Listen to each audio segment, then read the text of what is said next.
Keep watching if you want to see how I did this button eye look. This is basically all the supplies I used during this whole process. First thing I did was block out my eyebrows off screen, and now I'm just figuring out the placement of the prosthetic. I put a dab of Prosaide glue on my nose, and that's where I'm gonna anchor the prosthetic first.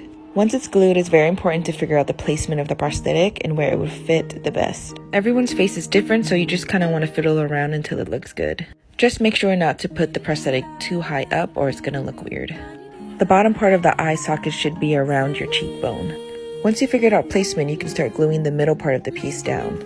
Make sure to put glue on both sides and wait for it to dry clear before pressing it down. Now I'm starting on the edges. Once the glue is clear, you want to pull tightly and press down, making sure there's no air bubbles. And then you just go around the whole piece doing the exact same thing. If you have a smaller face, the piece might go out into your hair a little more. Don't worry, just get as close as possible without gluing your hair. Once it's glued down, we're going to melt the flashing off. I used an acetone based cap plastic for mine, so I'm using acetone to melt the flashing off.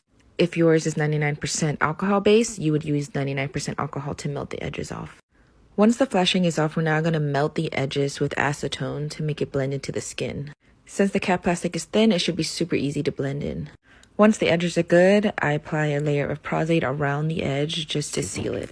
When the glue is clear, you want to powder down everything, making sure it's not sticky. I decided to do my eyebrows now just to get them out of the way.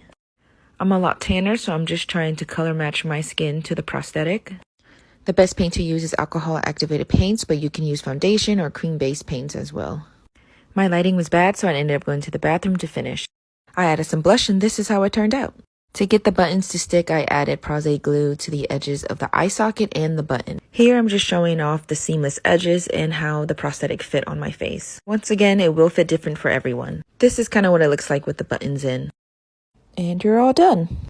All that's left is to find yourself a Coraline. Don't worry, she still loves me.